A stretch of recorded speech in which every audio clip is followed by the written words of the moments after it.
We're back. It is fall camp, training camp, I think maybe is the actual term that we use, but we're back. We've been here all summer. It's vacation for us here at the Pick Six podcast. I'm Evan Bland with Tom Shatel, Sam McKewon, and this week our very special guest, Wilson Moore, men's basketball aficionado, joining us as well. We're going to this is football season, guys. We're going to dive into a bunch of stuff. John Butler, some schedule talk, quarterbacks. Um, how's everybody doing this week? I know everyone always, I think I get this a lot. Maybe you guys do too, but people say, what do you do in August before the games? And it feels like this is actually the more hectic time before the season actually gets here. Is that just me, or do you guys feel that way? I definitely feel that way. Yeah, August is our biggest grind month, and it doesn't come with a lot of rewards because there's not a game at the end of it. We just got to keep grinding until we get to August 31st, and it feels like a long march to the end of this month. I enjoy listening to the players and the coaches, but at this point, I'm pretty hungry for a football game. Yeah, I'm hungry too, but I'm kind of the opposite. I love August. I love the whole run up to it. It isn't the same as it used to be because now we do college football year round. There's no break. There used to be a break, and then you looked all forward all summer to August when you could dive into college football.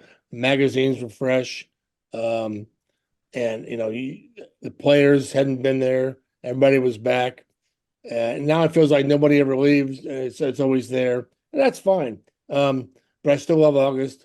I love practices when there's not a game. And everybody's trying to figure out, the competitions, the depth chart, interviewing the coaches, assistants, and there's hope. Everybody has hope. Nobody's lost a game yet. Nobody's lost to Minnesota. Nobody's gone to Ireland and had an onside kick. Everything is still fresh, and everybody's got a chance. So that's why I love August.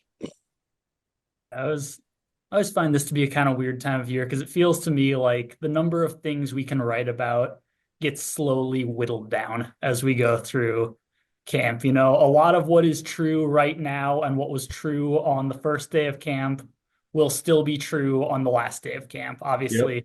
some things change. Got some injuries to talk about today, but so I always like it. I enjoy this time of year. I'm very much ready for the season start and games to begin once you get into more late August and things start changing and there start being new, you get new things to write about, new things start happening. Wilson Moore on the Pick Six podcast. Is this your first appearance on the Pick It Six? is, yeah. This is my debut. We're going quad box for people who watch NFL Red Zone. We got four Right. boxes today. Wilson becomes the fourth. And you know what? Wilson is at every football practice.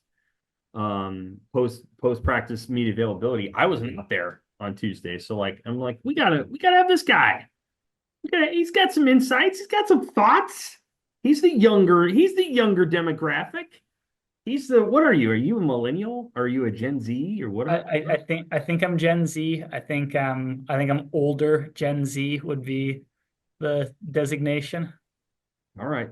We do have the age range covered on the Pick Six podcast. That is absolutely true. So that's pretty cool. Okay, so we talk about like the run up to the season and the rhythm. One thing that was different this year was the full open practice that Nebraska put on, presented by 1890 Nebraska, their collective. And for people that maybe don't know, like in the media, there are open portions of practice, but typically what we see is a stretch period, maybe a team compete, possibly a drill session. So to see the whole thing doesn't happen very often unless you're a former player or a recruiting guest or whatever. And so for 2+ hours at Memorial Stadium last weekend, fans could come, they could watch the happenings. We were all there. It was hot. It got cooler as the night went on. Where do you guys start with kind of what you took away from that event? It was part fundraiser, it was part fan thing, but it was still real practice. So what did you maybe see that cemented something that you believed or something that you saw that piqued your interest on the field last weekend? Well, I'd say just the overall event. I'm not sure anything on the field was that meaningful. I mean, whoever had a good day might have a bad day the next day. It's just a long grind, like you guys said. But it's good to see people out there running around trying to figure out who's doing what, what receivers can run and catch, and all that stuff. So, but to me, the story was the event itself. How did they go over?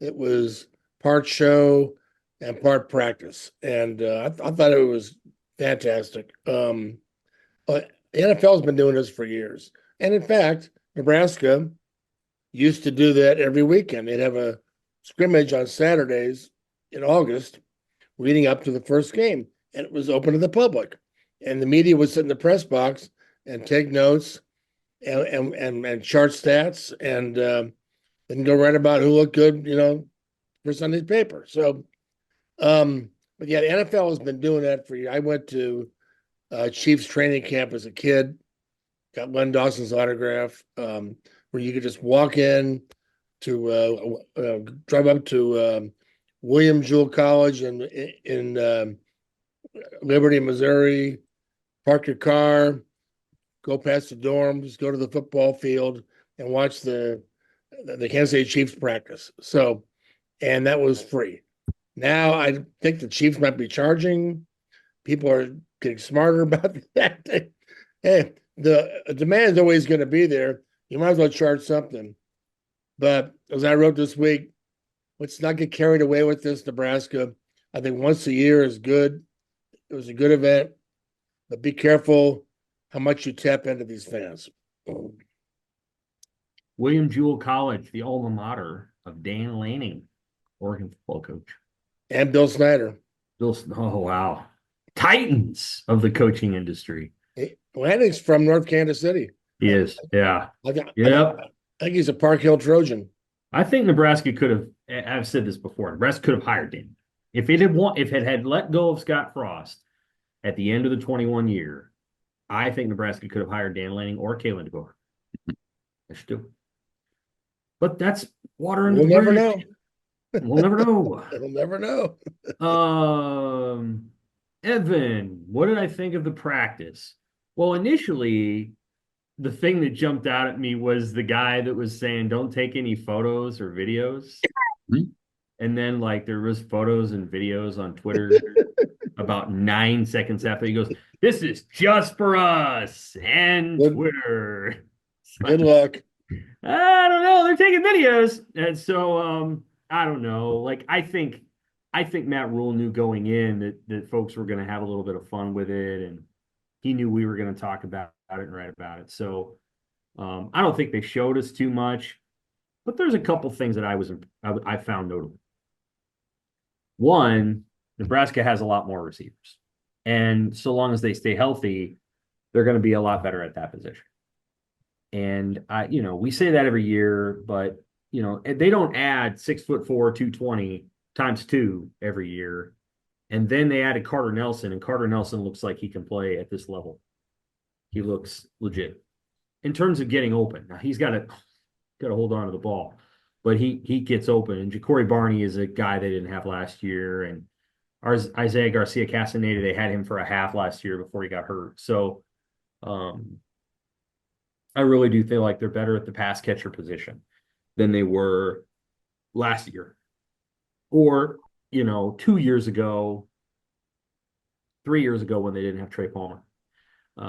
So that's one thing. And then, naturally you're going to watch Dylan Raiola throw it around. You're going to see what he can do. What I would say about Raiola is that he didn't put the ball in harm's way. I thought he did a nice job of making decisions. I think there are things he can do with his mechanics, and that's just basic stepping and throwing, stepping toward the target and throwing the football toward the target, using his footwork to create a path. I thought at times outside the numbers, and if you imagine a football field, the hash marks and then the numbers and then the sideline, the space between the innermost part of the numbers and the sidelines, those are always hard throws for any quarterback. And I thought he could do better there. And I'm sure that they're working with him on that. That jumped out at me. And then just the sheer number of defensive backs, all of whom look long and lean. And 6 months from now, 4 or 5 of those guys will not be there because the roster crunch is eventually coming. And some of these guys who are on scholarship or scholarship in kind deals will realize they're buried at 5th on the depth chart and decide to move on. So a lot of depth at defensive back. John Butler's got his work cut out for him. The wide receiver room is much improved. And at the quarterback spot, Dylan Raiola, Jalen Gramstead, I think could be in there too. And then Heinrich Haarberg looks like Heinrich Haarberg. The things that he did well last year, he did well again on Saturday at practice, but he also put a couple of balls in harm's way, probably unnecessarily. Those are the 3 things that I took out of it. Wilson. Yeah. Yeah, I mean, I think the obvious thing that stuck out to me was the quarterbacks. They're naturally going to kind of draw your attention. I agree with Tom in that, yeah, if a guy has a good day today, he might have a bad day tomorrow. We got to keep in mind we only watched 2 hours worth of a month of what these guys are doing, but Raiola made some impressive throws, I thought we saw a kind of continuation from the spring game, just the touch he has that you don't often see from a 19-year-old, and Jalen Gramstead, who I knew close to nothing about. I imagine a lot of people were in my boat of not having seen him play before in really much of any capacity. He looked like someone who was, if nothing else, capable, and I'm interested in, obviously, Nebraska would prefer that it does not come to that, but what the hierarchy looks at quarterback, assuming Raiola's entrenched as the starter at this point. The quarterback part, I would say too, like, I think 2 weeks ago, we kind of still have to step around a little bit. If it's Raiola, so-and-so, I thought the practice to me showed that he was the guy. And Sam, you laid out some of the things that he can keep working on, but like, he just looked like the most consistent, the most poised. He led the guys out of the tunnel. Like it seems even more inevitable than it was if it was not before. He made some good throws. Jalen Gramstead, I agree, had a nice deep ball down the left sideline to Malachi Coleman. Seems like a really worthy number 2. And Haarberg looked really explosive. Like to Sam's point, like that was his strength last year. That was how Nebraska moved the ball. I thought we saw some of that in the workouts as well. I thought the corner position was interesting too, with Bly Hill still working his way back from injury and Tommy Hill sitting out for load management reasons that night. You saw Jeremiah Charles and you saw Marquise Buford. And so I thought that was informative as to what Nebraska thinks maybe its second level of cornerbacks is going to be. The other thing that came out of that camp that I think continues to now inform this discussion moving forward was we saw Turner Corcoran at left tackle with the first team offensive line. And wouldn't you know it, just a couple of days later, there's an injury at that position where Teddy Prochazka goes down, and he and Corcoran were battling for that spot.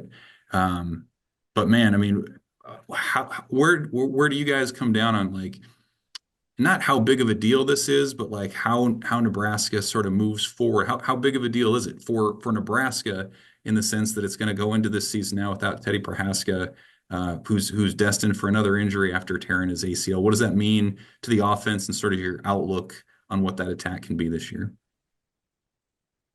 Well, on one hand, you can't miss what you haven't had. But dang it, I wish they had him. And I think everybody wishes they had Teddy out there. We caught that glimpse his first year of a kid that was going to be a star lineman one day, and he just can't get out of the box, and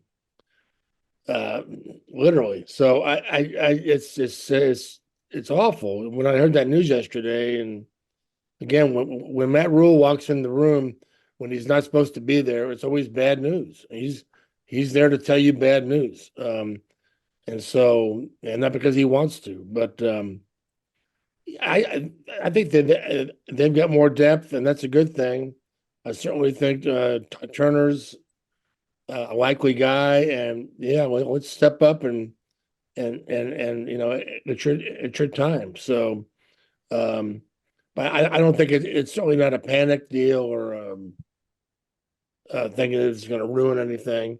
It's just a really sad story. I think they've got depth, and I think that they will move on, but you can't have any more. And look, this is going to be a passing offense. I think that's one thing I've noticed already. You play to your strengths. What are their strengths going to be? Probably quarterback and I would guess receivers. The running game for those of us who want to run the damn ball, I think it's going to be quality over quantity. I think they will run the ball better, not necessarily more. And whoever runs the ball is going to have to pass block. Whoever plays. So I think this puts a little more heat on having the pass blocking. But I think the offensive line will be fine, but it's just it's just not what you want to. I hate injuries in the preseason. It's just it's just a punch in the gut. Yeah, for sure. I mean, Turner Corcoran at left tackle, Bryce Benhart at right tackle. That's a picture that I think Nebraska's actually had multiple times in the last 4 years, right? 2022, wasn't that kind of what they were doing? Yep. So I think they can manage it if those two guys stay healthy. I think you have a lot of guards. That's good. So Micah Mazuka and Henry Lutovsky when he gets healthy again. Justin Evans, other guys that are in there, just interior guys. Tyler Kanak was playing guard. He wasn't playing tackle. That was interesting to me. Looks like the number 3 tackle is Gunnar Gatula. Maybe Jacob Hood can be upgraded to, second team or first team if you need him. He was playing right tackle with the reserve units. Kudos to Jacob. He's lost a lot of weight. Now, he came here with health issues of his own, and he's clearly put in enough work to be in the middle of this thing. I don't know if he's going to play, but I think Hood's done a nice job of getting himself in shape. Was Grant Bricks part of the 120, Evan? I don't know right offhand. I want to say yes, but I'm not sure. But he didn't jump out. Like he wasn't No. he wasn't in the top 2 groups. So he's going to take some time. I do think there's a concern, obviously, if one of the 2 starters gets hurt. And Corcoran came off in a little, I think he kind of stubbed his toe or something. So, but those 2 guys have been relatively durable. I mean, Corcoran missed some games last year, but he missed them late. And he's been pretty tough. And by Benhart's not missed any. How do we know? Because he's going to break the school record for starts. So he's been very healthy over the course of his career. So that's tough. I think that's tough for Nebraska. But like Tom said, there's only so much you can do. And it's more tough for Teddy than it is. I mean, Nebraska will figure it out and they'll find a way to deal with it. I think the offensive line at Nebraska is going to be pretty good this year. And I think Tom's right when he says they're probably not going to run it as much. They ran it 39.5 times last year. On average, I think it'll probably be down, 4 or 5. So you'll probably be around 35 this year and, rank middle of the pack nationally. And you probably won't have as many quarterback runs. So, Nebraska's still they're gonna throw the football. They're gonna try to run it. They want to run it in the 4th quarter when they're ahead, but clearly the key here is protecting Raiola and also getting an opportunity to throw the ball downfield. So Raiola, the receivers, and the pass protection is enormously important. The other kind of notable thing that came out of availability early this week, at least, was general media got to talk with John Butler, the new secondary coach, who I thought was pretty interesting, candid, straightforward, informative over 10 or 15 minutes with the media talking about, being out of the game and kind of jumping back in and what that's like. I guess I'd start with you, Wilson. What were your impressions of hearing from Coach Butler, kind of his demeanor, how maybe he'll fit into this staff at Nebraska?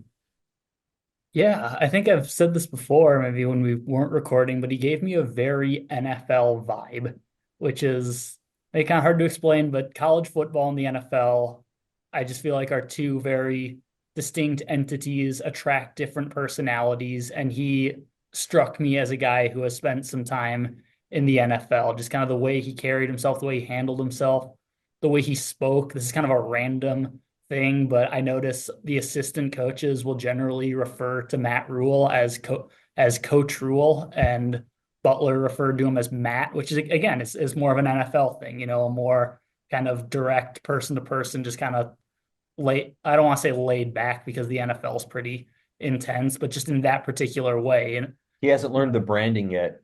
yeah, exactly. Yeah.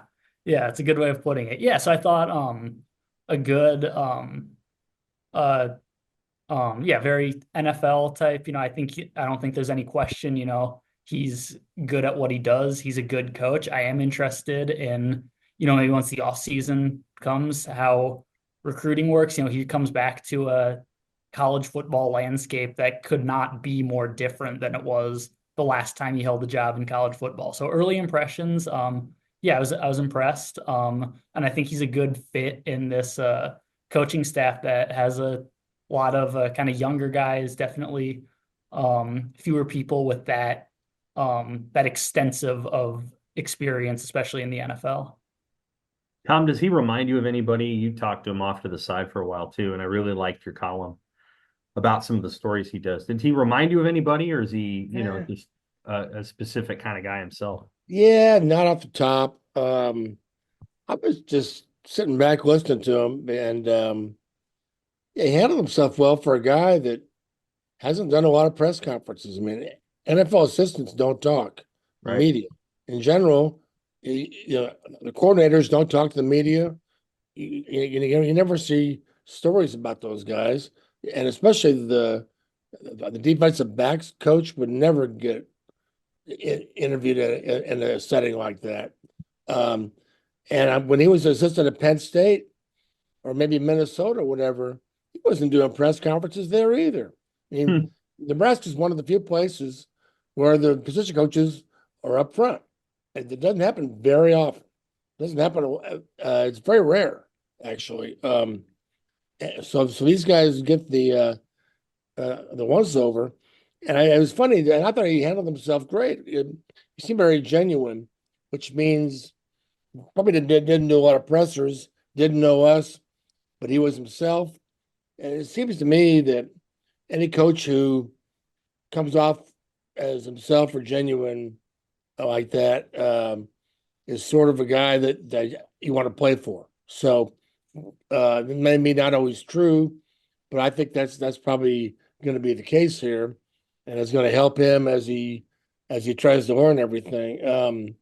Yeah, as he was going back into practice wherever he was going after we finished, he just made the comment, "Boy, there's a lot of media here, a lot of media coverage this team." Yeah, so that's a good accurate impression by him, observation. So, yeah, I thought it was good, and I enjoyed asking him about the other stuff. I kind of apologized before I asked him about the Chiefs Bills game. I said, "Yeah, I hate to ask you this, John, but the playoff game," and he said 13 seconds. As he said it, not me. So he knew what I wanted, and he was fine. He said that they would do things differently. I don't know what you could do, because in that situation, Travis Kelce and Mahomes only knew what they were doing. You couldn't have like scouted it or been ready for it. They just do what they do, and so. But the point here is the guy's seen everything. He's been through everything, and I think there's nothing that on the schedule that's going to scare him. So, and I think he will relate that to the players. He's seen the best of the best, Evan, just like Tom said. I mean, he's seen the best receivers. He's coached against the best quarterbacks of all time. Peyton Manning and Tom Brady are, you know, I don't know, the two best from my vantage point. And he's seen some of the best receivers of all time, you know? So how can you not get something from that? Like he's coached against. It's not just who you've coached, but the people you've coached against. like the lessons that you can learn from your competition. So I thought it was a really inspired hiring by Rule. I think Rule, wants to give some of the guys that have worked with him for a period of time opportunities in development and all those things. But simultaneously, he wants to be able to, add some expertise to his room. And he did it with Butler. I mean, Butler and Tony White is a pretty darn good combination, I think. A very good combination, actually. Evan, the thing I'd like to know is how did Rule know that John Butler was available? Here's a guy that was going to sit out a year. How did he know to call him? Who tipped him off? Somebody must have tipped him off. Yeah, give this guy a call. He's not coaching now, but he'd be available to you. I wonder how all that worked.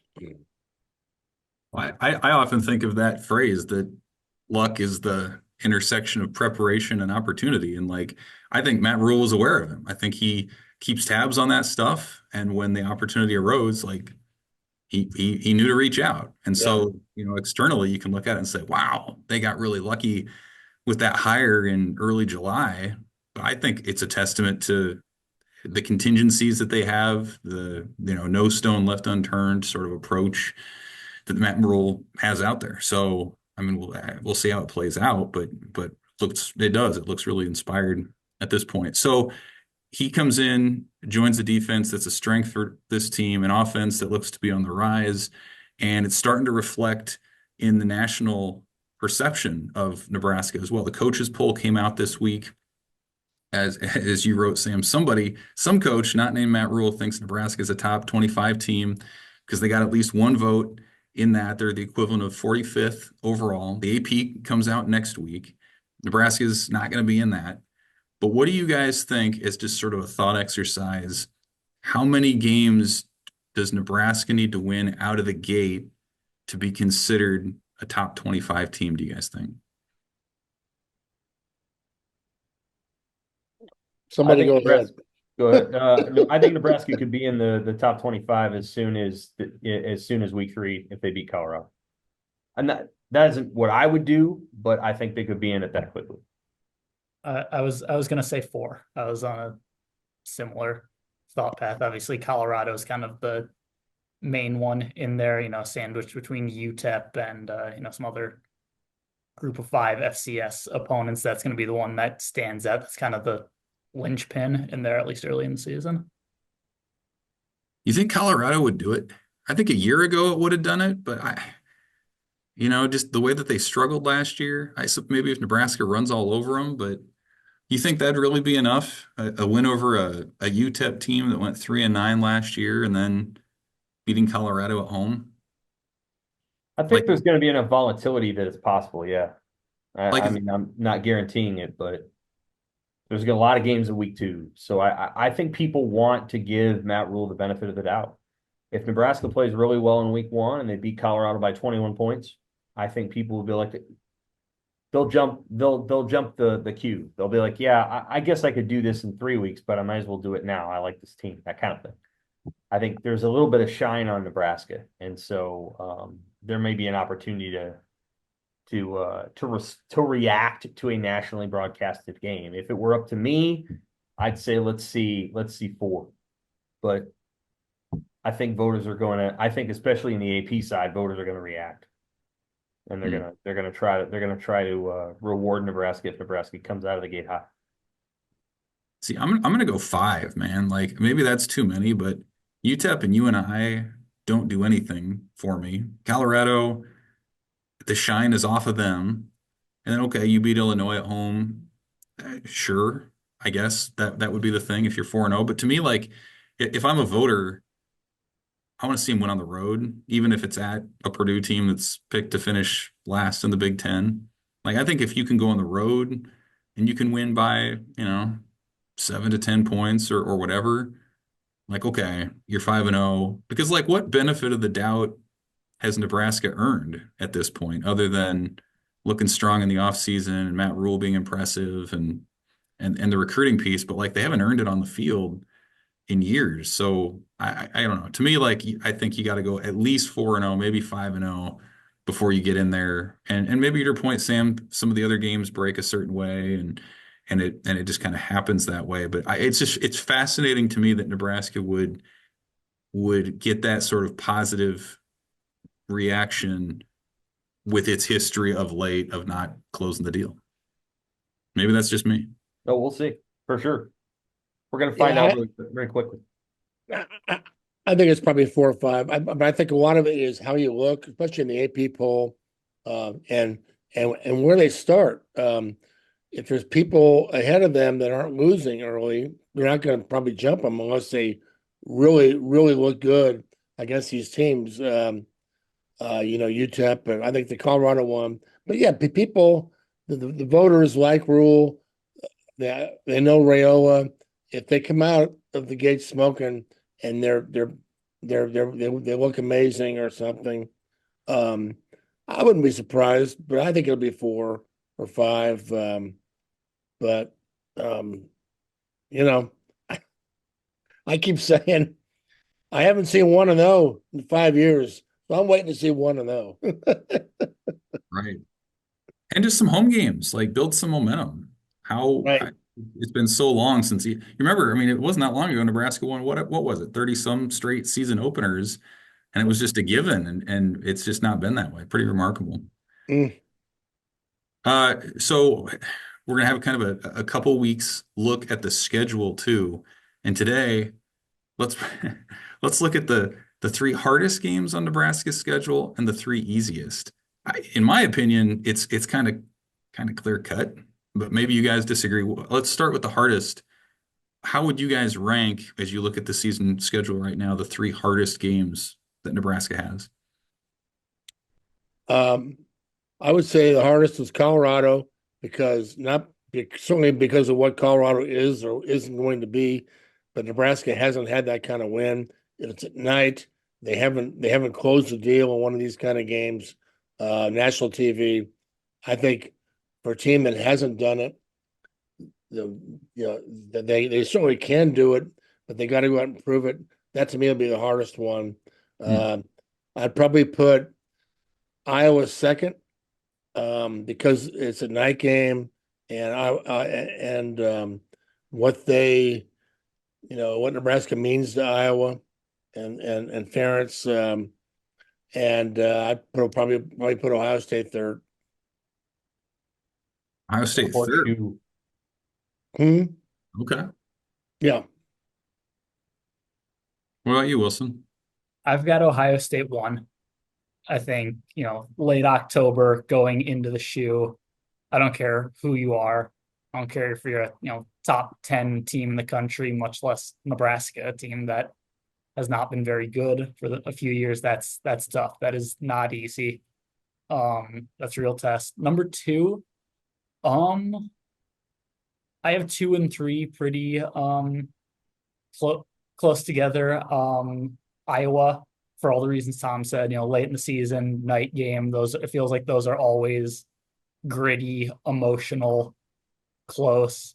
That's never easy for Nebraska. And then USC, which I'm interested in seeing. I know no more Caleb Williams, different look, but just this Nebraska defense that was very good last year and is running it back with a lot of the same pieces going up against the Lincoln Riley offense. And, look, we will live in a different world in November than we do right now on August 7th, but I'm still interested in that matchup and how Nebraska will, how Nebraska's defense will play there.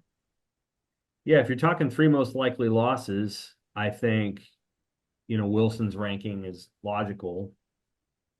If you're talking games that I think are hard because, they sit funny, then I would probably insert Rutgers into that conversation, the home game against Rutgers, because I think it's going to be a difficult game for Nebraska to win, and maybe its hardest home game of the year, which is kind of a weird thing to say, but I think that's possible. Wisconsin may also be very difficult. We'll have to see. I would put USC on there because I think it's a new venue and it's late in the season. USC's coming off a bye week. It seems like advantage USC. I think USC is going to be pretty good too. I don't think they're going to be a joke program. I think they'll probably be 8-9 win team. So Nebraska would have to go out there and play well. I don't think it's just going to be, as if they were going to the Rose Bowl. If they were going to the Rose Bowl, Evan, I feel like that would be a chance for Nebraska to pack 30,000 fans in there and win a game. Ohio State's the hardest one, hard venue. I think we both believe Ohio State will be Nebraska will be 5-2 or 6-1 by the time they go to the Horseshoe. So you're going to get motivated Ohio State, and it won't be like blow it off Ohio State. It's going to be the Ohio State we saw in 2016 when they beat Nebraska 62-3. Like, you're going to get the Ohio State that cares, and that's tough, because they've went and played Ohio State a couple times when Ohio State was like, this team's not very good. And they kind of half-ass it, but this wouldn't be that. So, Yeah, I hear what Tom's saying about Colorado. It's huge. It's a huge, huge, huge game. It's a more important game than some of the other games that we've listed. Colorado is huge, huge. Isn't it interesting that we hardly mention Wisconsin, and Nebraska's got that long losing streak against them? I don't know if that's reflective at all of Wisconsin and where they are. Or just the overall schedule for Nebraska. I agree with what you guys are saying. The one that I would add that is fascinating to me is that game at Indiana, because it's sandwiched between that Rutgers game, which you can bet is going to be physical. You got the bye week to kind of think about it, and then you've got Ohio State looming after that. So it kind of feels like maybe one of those potential trap games somewhere in there. Getting to Bloomington's not easy. It's not fun. It's just kind of one of those places you get to, kind of a bring your own energy sort of game. So I kind of wonder, especially with what Kurt Signetti has going out there in year one with the Hoosiers, what that could be like. Plus, the press box has that big step. Got to watch out. High knees, right? Dangerous step. I would also add to that, Evan, I agree with you about Indiana kind of looming as a trap game. Let's say everything breaks perfectly for Nebraska in the first 6 games. Take care of business against the teams they're supposed to. Beat Illinois, beat Purdue, beat Rutgers on homecoming. Then I think it could be easy, to look ahead. You got Ohio State looming a week later, Indiana. That feels like the kind of game that you've seen teams in the past, Nebraska or otherwise, kind of look ahead, come out flat, and struggle with in a game that they should have the advantage on paper. Hey guys, I'll say one thing about Ohio State, and I agree with most of that, but their quarterback situation is not given. Will Howard, the K-State kid, is their guy, and they didn't have. They had some struggles at quarterback, and they've had that, and there's not a lot of confidence there right now. If he doesn't come through, and another thing is the Nebraska Ohio State game is sandwiched between Ohio State going to Oregon and Ohio State going to Happy Valley. So now they get a week off after Oregon. So if they lose to Oregon, yeah, they'll come back and be mad. But I just the Ohio State quarterback situation is not, they have all the talent, but we'll see. I remember Adrian Martinez going into Columbus and looking really good, and that game went in the fourth quarter. So it's not like, maybe if Rayola is playing well, we'll see. But it'll be hard. It'll definitely be hard. And I think that's a good point about Wisconsin. I don't know what to think about Wisconsin right now. That Nebraska could have won that game last year without a really good quarterback, and it's here, so we'll see. But yeah, but anyway, Ohio State's got Nebraska right between Oregon and the Nittanies, so we'll see. Ohio State's got the split press box where the home writer's on one side and then we're on the other. The stupid Big Ten press boxes. Yeah. Purdue, Michigan State. McFlurry machine in the middle. I kind of like that. Oregon, incidentally, joining as the only open air press box in the Big Ten. That'll be pretty cool. Tom, does USC have an open air press box or no? Yes. Okay. So as I recall, the Coliseum is open. Okay. Which on a Saturday afternoon is beautiful. Evening game is, it's not bad. I don't know what to make of USC yet. So that's why I didn't pick that one. Um, I think USC fans will be particularly interested in beating Nebraska. I think they'll be real interested in Ohio State, Michigan, and so forth. But we'll see. Um, it's I'm just Nebraska had to play Oregon. That'd be something. It's a good thing they don't. But uh, this isn't a bad year to play Washington. Hmm. All right, Sam, let's close with this. Lead us off with your three easiest games as they appear on the schedule. The easiest to me is going to be UTEP, followed by UNI, followed by a home game against Illinois. So 3 of the first 4, in my view, are the 3 easiest games. I think the home game against Illinois will be easier than the road game at Purdue. They haven't beaten Purdue out there a ton. They lost to Purdue in 19 and 22 and 15. They've lost out there quite a bit. So I'll go with those are my 3. Wilson? Yeah, I mean, UTEP and Northern Iowa are the obvious ones. I'll go with that Purdue game. I think that's a program that's just been kind of directionless since their coaching change about a year and a half ago. And it's only 1 year in, but they just did not, I don't think they looked how you would hope a team would look. I don't think they set enough of a foundation to really be have a ton of optimism going into year 2. So I think there's a non-zero chance things start out poorly again this year and Nebraska goes into there in late September when it's just bad vibes in West Lafayette. So I'll go with that as the 3rd easiest game. Tom? I'll go with what Sam had, and I would add that I think UCLA is going to be a win at home. I don't think this is a big year for them. That's UCLA. I don't think.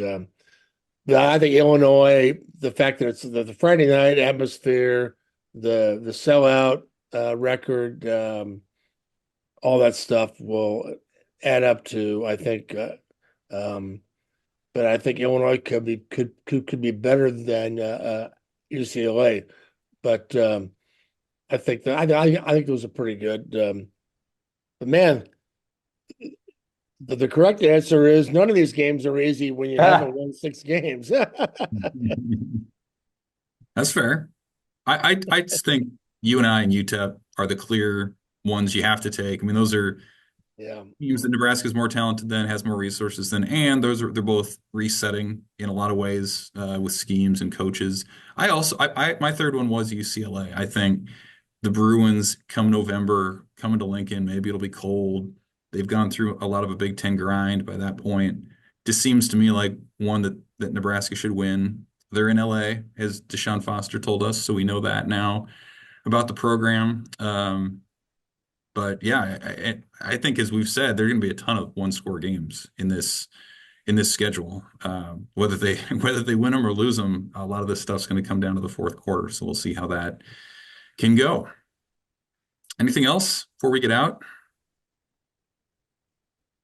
Musings? No? No, I think we're kind of, it's going to be the dog days of training camp.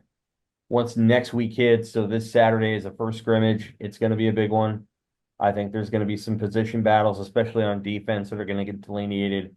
On offense, they're going to have to make an ongoing assessment of who their 6, 7, 8 guys are at receiver. But I think it's pretty clear that running back's going to go all the way into the season. Tight end is Thomas Fedoni, Nate Borkircher, and Luke Lindenmeyer. Quarterback, we all kind of know what direction that's going in. And then defense, I think there's still a lot to be settled. I still think there's a battle at Jack. MJ Sherman obviously spoke yesterday. And that's all fine. MJ Sherman can start every single game. If Prince William Yellen's not on the field, something's going on. On 3rd down, if he's not on the field on 3rd down, he's the best pass rusher. So I'm not sure what that'll mean. And then everything in the secondary, with the exception of Isaac Gifford, seems wide open to me. So we'll see. We'll see what happens. And Tommy Hill. So I think there's more to be done there. One last note about the punter. That didn't go. That picture didn't look great on Saturday. So what does that mean? I don't know. Maybe it means nothing. Like Tom said, you can have a bad practice and have a good practice the next day. Maybe he's had nothing but good practices since. But the picture on Saturday didn't look the way he wanted it to. One of them was like 22 yards. So it just wasn't ideal. Right. Well, we'll talk about that and more next week. We're inching ever closer to the season opener, August 31st. A few more position battles to figure out. Probably some more late breaking developments as they happen next week as well. We'll be back to talk about it. For Tom, Wilson, Sam, I'm Evan. Thanks for listening, Husker fans. This is the Pick Six Podcast.